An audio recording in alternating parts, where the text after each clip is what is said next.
is 9:46, and we'll convene the Neighborhood Advisory Committee meeting. I'll let Mayor Harper take over. I'm sitting in for Solandra Wallace. Solandra was actually in the hospital Saturday through yesterday, but she's at home and she should be back to work tomorrow, possibly. But she's doing good. Just talked to her. Told me where the recorder was at, but she's okay. I miss her quarterback. No offense to you. And what's your name? My name is Melvin Leach. She's the director of the community development department. Okay. All right. So just going to call the roll for. Well, I guess just acknowledge that Mr. Pope, Hank Smith, and Javale Harp is present in the advisory board, which means that we have a quorum. Okay. Yeah. All right. So I guess the first thing on the agenda is docket 16/2014. The East Cleveland Library, they wish to have property donated to them: 1724 Deborah Ann Lane, 1726 Deborah Ann Lane, 1734 Deborah Ann Lane, and 1738 Deborah Ann Lane. Are there any discussions?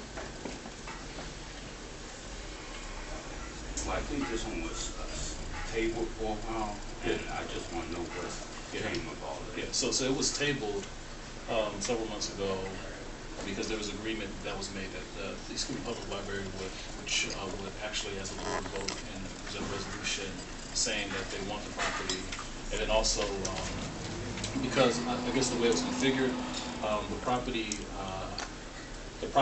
were knocked down about like maybe 3 or 4 years ago by the Callaway County Land Bank to donate to the library, and the library never acted, and so it got transferred over to the Callaway County Land Bank.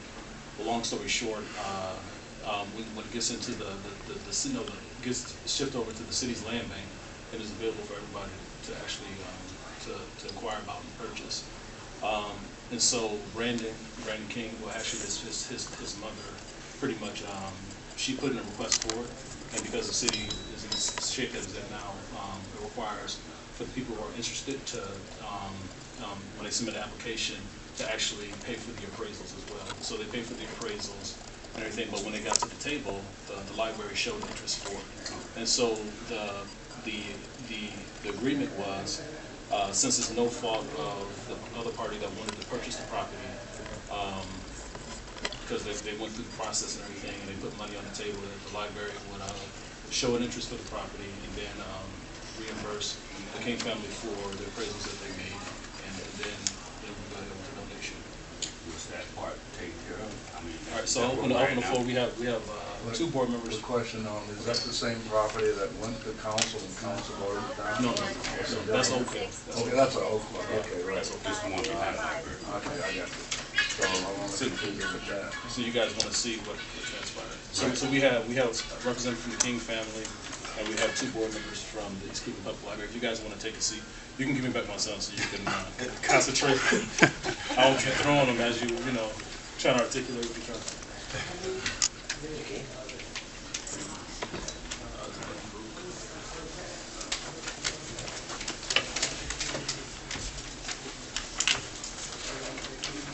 And so, thank you very much, sir. Appreciate it, Councilman. So we have Dr. Rice, and we have William Fambrough from the Library Board, and we have Brandon King from the King family. And so if you guys want to just talk about what transpired so far. Basically, the wishes of the King family were taken care of.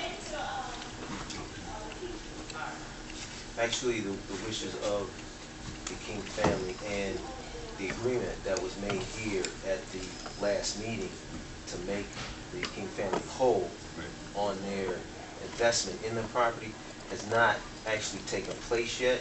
And I met with Dr. Rice and Mr. Fambrough last night, and they agreed to let me come in front of the library board, which meets next Monday, to make the case for reimbursement of the $600 that was paid for the appraisal. Now, it's in the record that the library board pretty much stated they would make us whole because it's no fault of our own that the library wound up, and the library's been vacant for, the property's been vacant for over 5 years.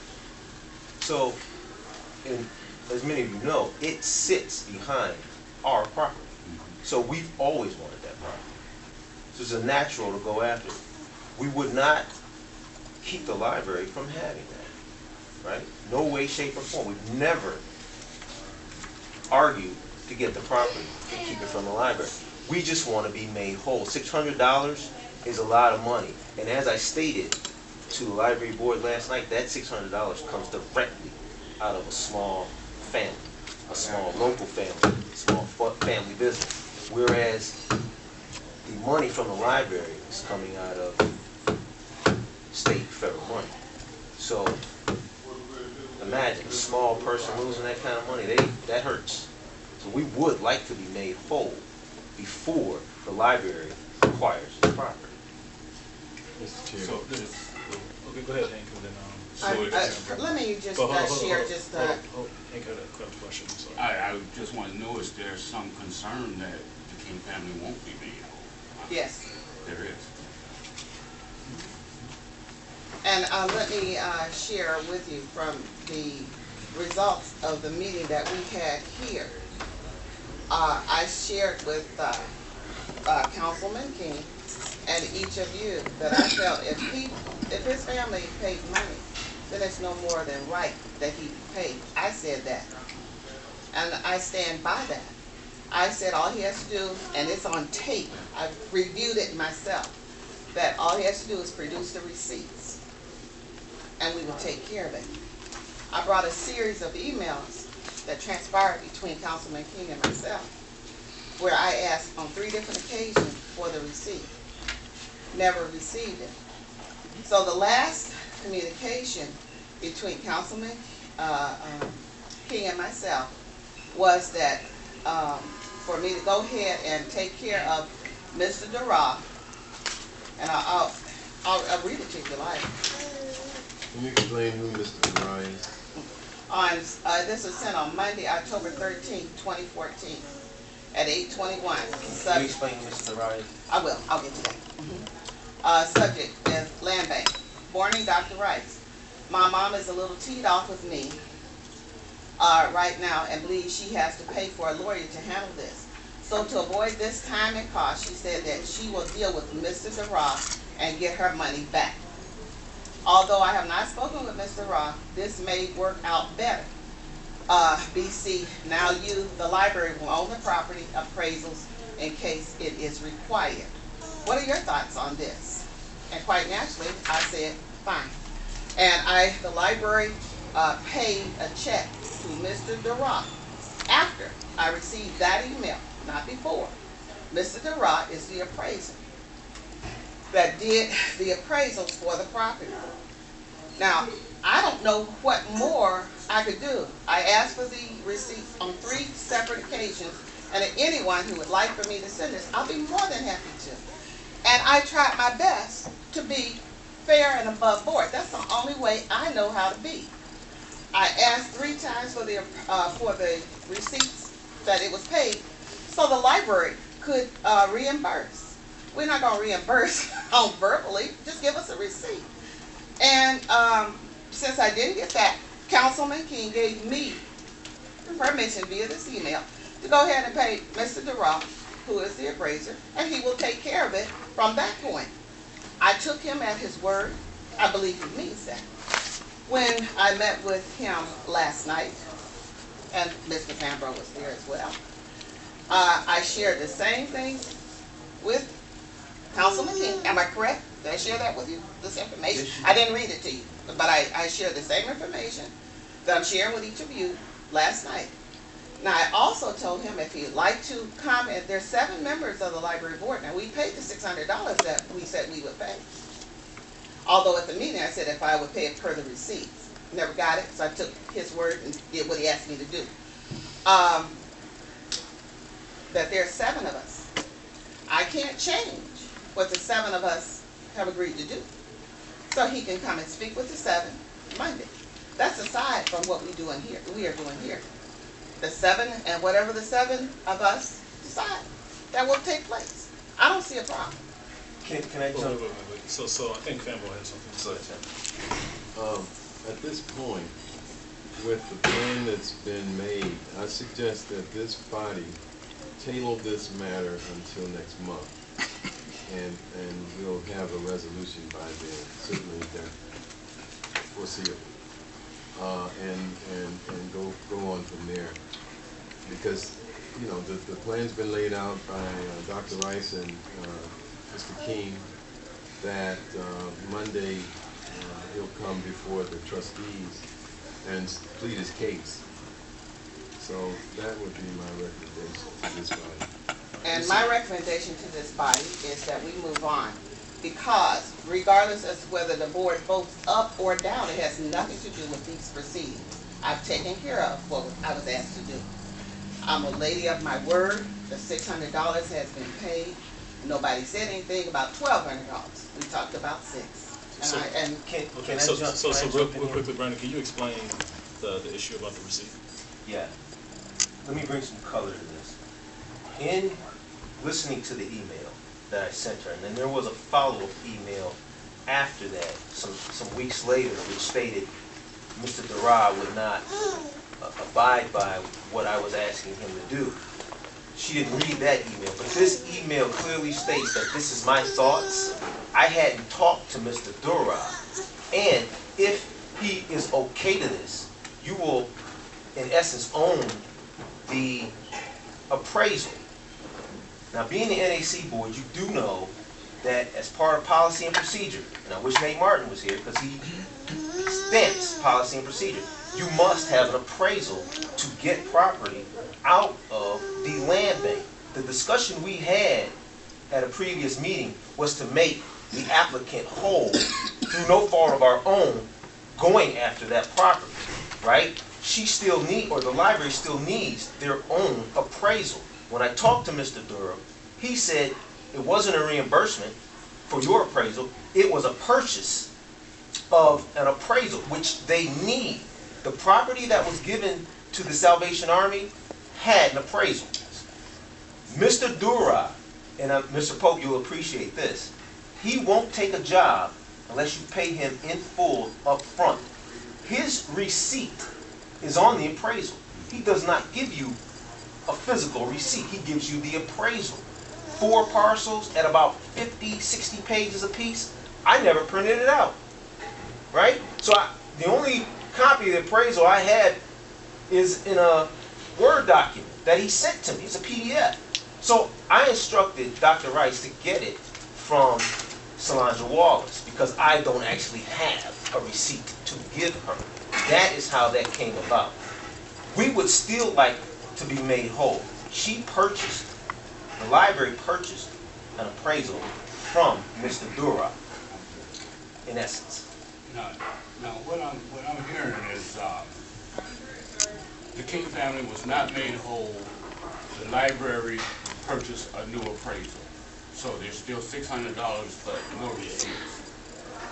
The receipt is on the appraisal, right? And I think one of the things that, so one of the things that, so can you talk about the receipts on the appraisal? Receipts on the appraisal, right? And he puts them on there, and it says that they're $200 apiece, right? Now the problem becomes he only charged me $600 for the appraisal, right?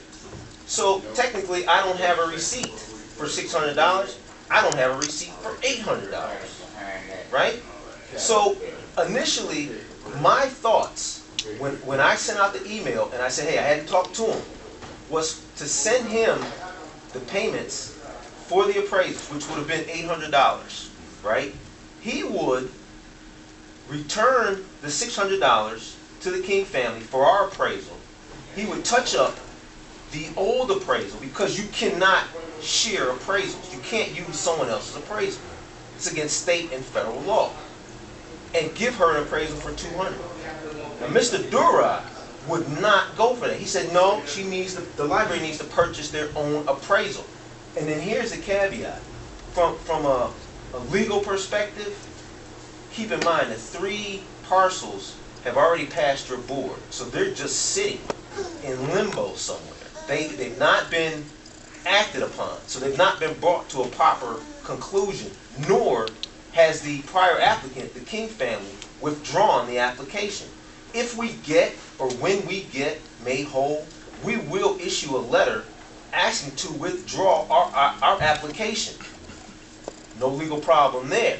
Right now, you still have 3 parcels that have gone through your board that are still sitting somewhere. Okay. Any discussion with Do I have SC an committee? opportunity to address that? Okay. Go ahead. My concern here is that we have a third party that needs to be here at the table. That's Mr. DeRock. And I'm suggesting that we have him here, and the 3 of us get a good understanding. Because the understanding that I had was, from the King family, was to pay Mr. DeRock so that he will issue the appraisals in the name of the library. That's the understanding that I had October the 13th. That's not. Excuse me, sir, and I didn't interrupt you not one time, sir. That was the understanding. And per the several phone calls and messages thereafter, the same thing. After we had our meeting for the East Cleveland Public Library, and we made the resolution to issue the checks to pay Mr. DeRock, per the email that I shared with the board members, we then issued the check to Mr. DeRock. If I had not had this email, that would never have happened. So I'm saying that I would prefer to have him here so I can get my money back from him and give it to him if that becomes the problem. But either way, there's somebody else that needs to be here at the table, and if we cannot make a decision today, then that's the next thing that I think we should do. So, when the library issued a check to Mr. Dura, they in essence purchased an appraisal for how much? $600. $600. The appraisals read 2 apiece. That's $800. So they did not reimburse him for the appraisal. They purchased a new appraisal. So maybe Mr. Fambrough is correct. Well, from what I'm hearing, it's going to take a little bit more to come to a conclusion on this. So I would like to move that docket number 16-2014 be tabled again for at least another month to give everybody time to put their ducks in a row and we can get a better picture. All right, is there a second? Second. Any discussion? Thank you. That's why I suggested this earlier, because it's just hanging, and the resolution seems to be in future discussion between the King family and the trustee board. Dr. Rice has introduced a request to bring Mr. DeRock in. Quite frankly, I don't see that as necessary. I think it's the 2 parties, the King family and the library. And it looks like to the library, this ordeal is going to cost $1,200, not $600, from my estimate. And it seems that it was always a $1,200 proposition to the library, because it appears that had we gone to the King family and paid $600, we would still need an appraisal that was going to cost $600 more. And since the library, through Dr. Rice, did it backwards and went and paid for the appraisal in front, we still owe the King family to satisfy the clause, make them whole. So that's the way it appears to me, and that's why I suggested that we table this until next month, and by that time, this should be resolved. Okay. Now, it was never a $1,200 proposition. Hold on. So there's a motion on the table. Call for the vote. Call for the vote. Oh, you got to call for the vote. But I want to make sure I have some clarification too. Okay. Moving forward is from the branded Councilman King. You're saying that you basically are still owed $200? No. Or You only paid $600. I only paid $600. His receipts say 2 apiece, which makes it $800.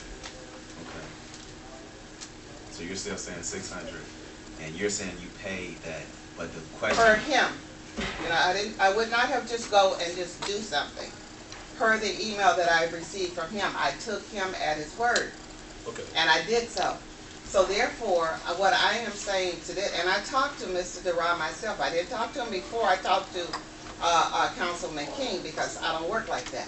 I talked to Councilman King, and then I told him I was going to talk to Mr. DeRa. Then I called Mr. DeRa, and I got a whole different picture of what was happening there. That's why I said we need to have him at the table as well. So let me ask this question. So, because I mean, when you read the email, it does have some ambiguity there, because he mentioned this is my idea, and I haven't talked to him yet, but what do you think about this? It wasn't necessarily an And when I called him, I told him what I thought. I said, fine. Is that what happened? No. Yes. Okay. I left a message. Okay. I left a message on your hand. So I don't want to get into mediating that, but I think there's a lot of ambiguity in there. And what we'll do for the next meeting, provided that it's taken care of by then, I mean, the actual, I'm sure the minutes will reflect that this panel, and my board is here right here too as well, said that if we would make him whole, because it was no fault of him. And so we don't want to get into that, because I think that's something that has to happen between the library board, is that, per the library board. And so, so there's a motion on the table. Is there any change in that motion? I just have a suggestion that this whole matter should be really cleared up before we make a decision on the individual or the library or not. Because this has nothing to do with us. Thank you. This has to do with litigation between all of the parties involved, because there is no standard, from my understanding, that the appraisal has to charge the same amount to any individual. In other words, appraisal charge whatever you want to charge. So if he worked out an agreement and got a discount, and the library doesn't get a discount or something, that's what throws a problem about the reimbursement part of it. So you get in a lot of confusion if you try to bring that to the meeting, because we can't sell that. And just for the record, our director said that actually, I mean, if he told you you need another appraisal, that wasn't necessarily true. That appraisal would stand, but I think there's probably some legalities we got to find out from the law director as well, because it wasn't actually purchased by the city; it was purchased by Brandon King. Yes. And so there's and so all those yay for repeat the motion again, just so it's clear. I move that docket number 16-2014 be tabled for another month to give the parties time to come to a suitable agreement to see that the King family is properly made whole. Okay, is there a second?